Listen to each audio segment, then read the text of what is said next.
வணக்கம் அன்பர்களே. நாதபிரம்மம் YouTube channel மூலமாக இசையும் மகப்பேறும் மியூசிக் அண்ட் கைனிக்கர் நிகழ்ச்சியில் இந்த வாரம் டாக்டர் தீபா முகுந்தன் அவர்களிடம் ஒரு முக்கியமான கேள்வி. அதாவது, தற்போதைய சூழ்நிலையில் நார்மல் டெலிவரி என்பது மிக குறைந்தளவு நடக்கின்றது. அதாவது அக்கால கட்டத்தில் பிரசவங்கள் வீட்டிலேயே நடைபெறும், நார்மல் டெலிவரியாக அனைவருமே எல்லாரும் சுகப்பிரசவத்தை இந்த காலத்தில் அனைவருமே எங்க கேட்டாலும் சுகப்பிரசவம் பார்க்க. தற்போது உள்ள சூழ்நிலையில் அதிகமாக சிசேரியன் டெலிவரி ஆகிறது.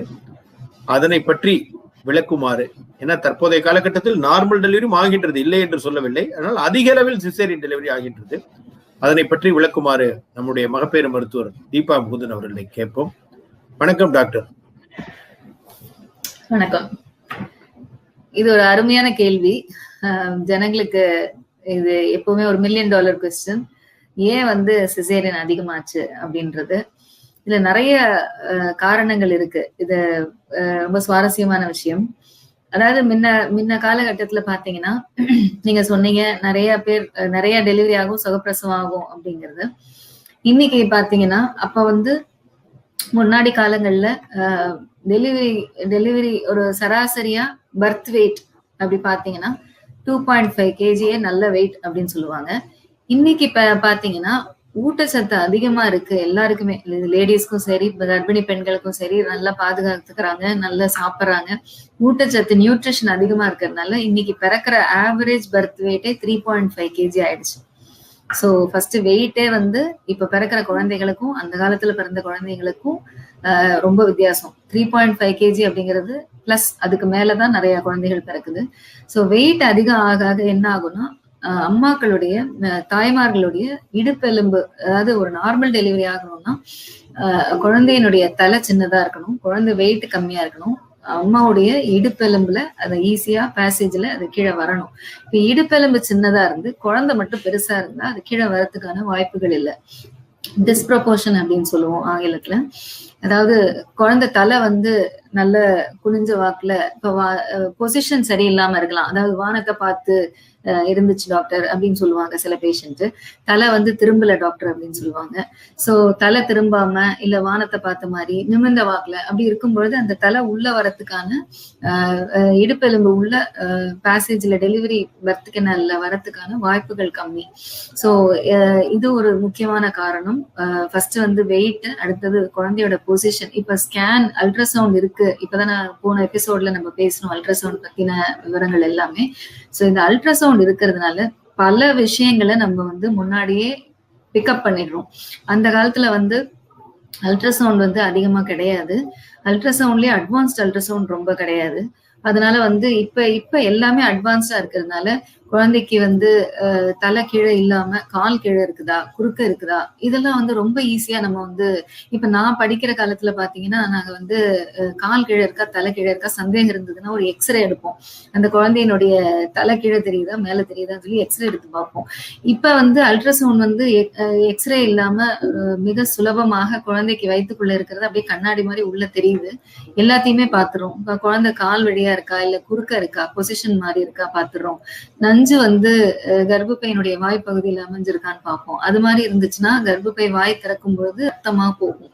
ரத்தமா போய் அது குழந்தைக்கும் ஆபத்து, அம்மாவுடைய உயிருக்கும் ஆபத்து.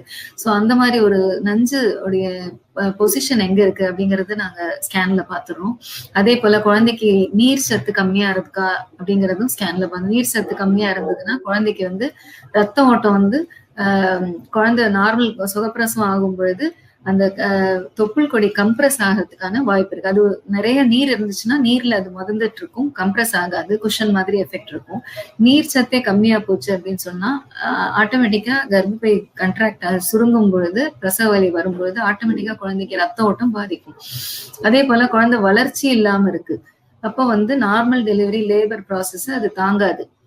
மூச்சு திணறல் ஏற்பட்டு குழந்தைக்கு சுவாசம் கம்மியா போய் பிறக்கும் போது மூச்சு திணறலோட பிறந்து மென்டல் ரிட்டார்டேஷன், இந்த மாதிரி நிறைய ஃபிட்ஸ், இந்த மாதிரி நிறைய பிரச்சனைகள் வரலாம். சோ இந்த குழந்தைக்கு வளர்ச்சி ப்ராப்ளம் இருக்கா இதையும் பாத்துறோம் நம்ம ஸ்கேன்ல. அதே போல ரெட்டை குழந்தைகளா இருந்தா ஒண்ணு குறுக்க ஒண்ணு வித்தியாசமான இது. அதே போல ஒரு குழந்தை அதிகம் ப்ராப்பரா வளர்ந்துருக்கு, இன்னொரு குழந்தை வளர்ச்சி இல்லாம இருக்கு. ஸோ இந்த ரெட்டை குழந்தைகள்ல நிறைய விஷயங்கள் செக் பண்றோம் ஸ்கேன்ல.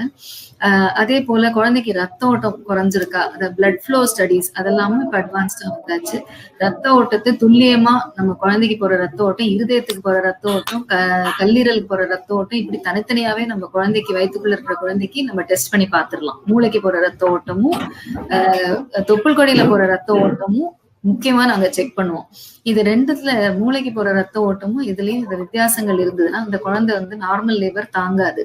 அதனால இது எல்லாமே நாங்க ஸ்கேன்ல முன்னாடியே என்னென்ன பிரச்சனைகள் இருக்குன்றத முன்னாடியே கண்டுபிடிச்சிடுறதுனால இது ஆபத்து, சுகப்பிரசவம் ஆகாது அப்படின்னு முன்னாடியே நம்ம சொல்லிடுறோம்.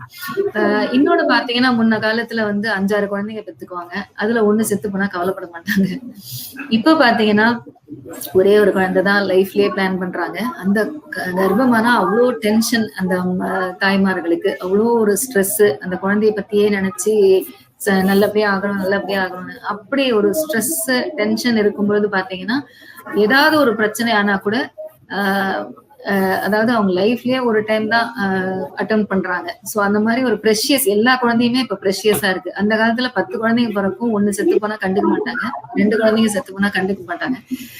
இப்ப வந்து ஒவ்வொரு குழந்தையும் ரொம்ப முக்கியம். அதே போல லேட்டா மேரேஜ் பண்றாங்க லேடிஸ், எல்லாம் கேரியர் ஒர்க் அப்படின்னு சொல்லி வேலை பண்ணிட்டு 30 வயசு 35 வயசுக்கு மேல லேட்டா கருத்தரிக்கிறதே ரொம்ப கஷ்டமா இருக்கு. லேட்டா அவங்க பிளான் பண்றதுனால கருத்தரிக்கிறதே ரொம்ப கஷ்டமா இருக்கு. அப்படி கருத்தரிச்சு அந்த குழந்தைய கஷ்டப்பட்டு சுமக்கும் பொழுது அதுக்கு ஹை ரிஸ்க் எதுவும் இருந்தா நம்ம வந்து ஆட்டோமேட்டிக்கா சிசேரியன் பண்ண வேண்டிய காலகட்டம் வந்துருச்சு. அந்த குழந்தைய நல்லபடியா எடுத்து கொடுக்கணும் அப்படிங்கிற அந்த ஒரு பிரச்சனை இருக்கு. சோ அதனால சிசேரியன் பண்ண வேண்டிய கட்டாயம் நமக்கு ஏற்படுது. 35 வயசு 40 வயசு அப்படி போகும் பொழுது தாய்மார்களுக்கு காம்ப்ளிகேஷன்ஸும் அதிகமா இருக்கு. அதாவது சுகர், இப்ப பாத்தீங்கன்னா 2 பேர்ல ஒருத்தருக்கு சுகர் வந்துருது. பிரெக்னென்ட் ஆனவங்கள அவ்வளவு பேருக்கு சுகர் இருக்கு. சோ 3 பேர்ல 2 பேர்ல பாத்தீங்கன்னா 3 பேர் 2 பேர்ல ஒருத்தருக்கு ஆட்டோமேட்டிக்கா சுகர் வந்துடுது. சோ சுகர் இருக்கு, ரத்த கொதிப்பு இருக்கு, இருதய நோய் இருக்கு, வேற என்ன எல்லா பிரச்சனைகளும் இப்ப அதிகமா பாக்குறோம். உடல் பருமன், குழந்தை பெருசா இருக்கு. சோ இந்த மாதிரி காம்ப்ளிகேஷன் ஃபிட்ஸ் இதெல்லாம் வரும்பொழுது ஆட்டோமேட்டிக்கா அந்த குழந்தைகளை வந்து நம்ம நார்மலா டெலிவரி பாக்குறது ரொம்ப கஷ்டமா இருக்கு. இந்த காம்ப்ளிகேஷன்ஸ்னால அந்த குழந்தைக்கு பாதிப்பு வரலாம் அப்படிங்கறதுனால நாங்க வந்து சிசேரியன் பண்ணி எடுக்க வேண்டிய கட்டாயம் வருது. இப்ப சுகர் இருக்கிறவங்களுக்கு பாத்தீங்கன்னா குழந்தை ஊறி போயிடும், ரொம்ப வெயிட் ஜாஸ்தி ஆயிடும் அப்படின்னு சொல்றோம். சோ சுகர் இருக்கிற குழந்தைங்களுக்கு வெயிட் அதிகமாயிட்டா ஆட்டோமேட்டிக்கா நார்மல் டெலிவரியாக அவங்களுக்கு சிரமம்.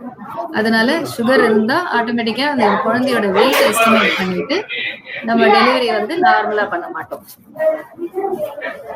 அதே போல மற்ற எல்லா பிரச்சனைகளுமே இப்ப வந்து அதிகமா சந்திக்கிறோம். கர்ப்பிணி பெண்களுக்கு கர்ப்பப்பையில லேட்டா குழந்தைகள் பெற்றதுனால கர்ப்பிணி பெண்களுக்கு கர்ப்பப்பையில கட்டிகள் இருக்கு, நிறைய பிரச்சனைகள் வருது. இதெல்லாம் நாங்க முன்னாடியே பாத்துறதுனால சிசேரியன் பண்ண வேண்டிய கட்டாயம் அதிகமா இருக்கு. நாங்க யாருமே வேணும்னு அதிகமா சிசேரியன் பண்றவங்க கிடையாது. ஆனா இப்ப வந்து கருவிகள் நிறைய இருக்கு. இப்ப டெலிவரி டைம்ல பாத்தீங்கன்னா குழந்தையோட இருதய துடிப்பு பாக்குறதுக்கு சிடிஜி மெஷின் அப்படின்னு சொல்லி ஒண்ணு யூஸ் பண்ணுவோம். அந்த காலத்துல அதெல்லாம் கிடையாது. சோ சிடிஜி மெஷின்ல பாத்தீங்கன்னா குழந்தையோட இருதய துடிப்பு சீரா இருக்கா, இல்ல அது ஏதாவது குழந்தைக்கு மூச்சு திணறல் வர அளவுல கம்மியா போகுதா அப்படிங்கறதெல்லாம் முன்கூட்டியே நாங்க பாத்துறோம். சோ அந்த மாதிரி இருக்கும்பொழுது ஆட்டோமேட்டிக்கா குழந்தை வந்து டெலிவரி ஆக லேட் ஆகும், ஆனா குழந்தைக்கு ரத்த ஓட்டம் குறையுது அப்படின்னு தெரிஞ்சதுன்னா நம்ம சிசேரியன் பண்ணிடுறோம். சோ இது எல்லாத்தையும் நம்ம வந்து கண்டுபிடிக்கக்கூடிய கருவிகள், எதிர்கொள்ளக்கூடிய பிரச்சனைகளை முன்கூட்டியே நம்ம கண்டுபிடிக்கிறதுனாலதான் சிசேரியன் அதிகமாகுது. அது ஒரு பாதுகாப்பு அப்படின்னு தான் சொல்லணும். அதே போல முன்ன காலத்துல பாத்தீங்கன்னா ஆன்டிபயோட்டிக்ஸ், சிசேரியன் வந்து தையலோ ஆன்டிபயோட்டிக்ஸோ செப்டிக் ஆகாம இருக்கிற அந்த மருந்துகள்லாம் ரொம்ப கம்மி.